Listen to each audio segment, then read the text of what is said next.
So Ryan Garcia is fighting Isaac Pitbull Cruz, and I think it's a good fight. It's a solid fight. I feel like it's just a fight made so that a lot of fans, Mexican fans specifically, can come and watch two great Mexican fighters. One who's a core Mexican, Isaac Cruz, and then Ryan Garcia, who's that Mexican-American. People call him a no sabo kid, that he doesn't know Spanish, but ultimately Ryan Garcia fights like a Mexican, honestly, and he has the power, he has that star appeal, he has the personality, and there's no secret why he's so popular, because he does a lot of this, but he has the hands to back it up. So when you have a combination of those two, you're a guaranteed superstar, and Ryan Garcia is definitely a huge star in the sport of boxing right now, and for good reason. You know, Ryan deserves it. He's very popular. A lot of people like to give him a lot of garbage and trash, a lot of criticism because of whatever he posts on Instagram, the way he acts like a crazy person. But let's not forget that he's a 16-time national champ, and he's been around the block in this game. He knows what he's doing. He's not just a YouTuber, he's not a TikToker, because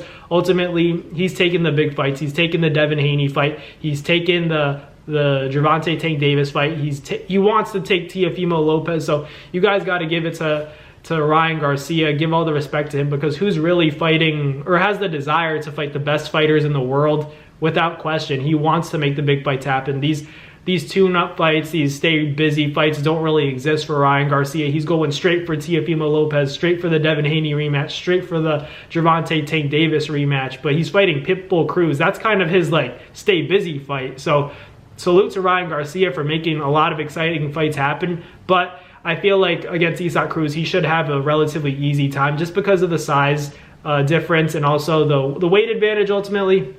I know they're both technically going up from 140 to 147 for this bout, but Isaac Cruz is much smaller naturally, so I expect Ryan to have that decent and significant weight advantage coming into that fight. And Ryan's range is just very long compared to Isaac Cruz, who's very shelled up. Maybe it'll be harder to hit him with that left hook. I just think that Isaac Cruz, as good as he is tailor-made for Ryan Garcia. He's going to come forward. Ryan's going to wait to land that huge counter left hook that he loves.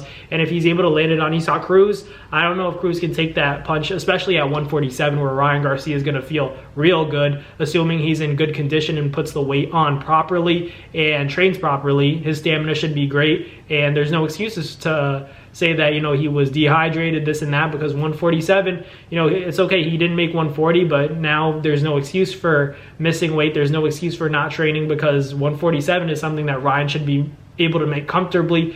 For his frame, I feel like he'll be able to rehydrate and feel comfortable at 147. So it's a good fight. It's a good stay busy fight for Ryan Garcia, a good fight for the fans. Maybe not the most competitive fight for Ryan Garcia out there, but you know, Isaac Cruz does have the pressure just because he lost to Rayo. A lot of people are saying that, you know, he's not as good as we thought, but he does have power. He has sneaky power. He throws those shots very wildly, and you know, has that solid defense, that solid frame. So he's unpredictable. Like I said before, he has a lot of, you know, pressure, and he's a big, you know, haymaker kind of fighter where he likes to throw a lot of big punches. So that's something that Ryan Garcia does have to be cautious about. But we know Ryan's not really afraid to get hit.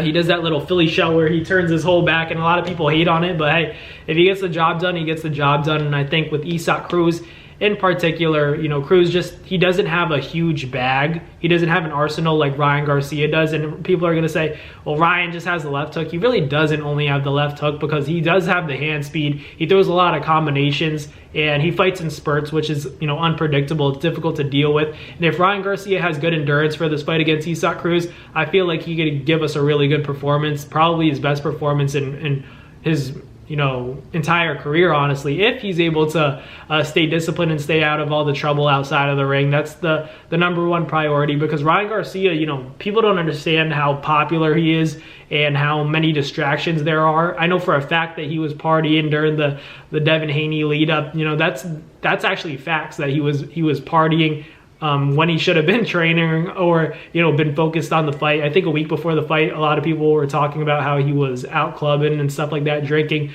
But, you know, he still put on that crazy performance at the Barclays Center, hurting and punishing Devin Haney. And, you know, that's where this is all leading back to, so that we could get that rematch at MSG in, I believe, October, they're saying. So that's a great fight. So hopefully Ryan Garcia and Devin Haney both pass their test Devin's fighting Jose Ramirez. Ryan's fighting, obviously, Pitbull Cruz. They both get their jobs done. We got a rematch in MSG. But thank you guys for watching. Let me know down below who you guys got between Ryan Garcia and Isaac Pitbull Cruz. But thank you guys once again. Catch you on the next one. Peace.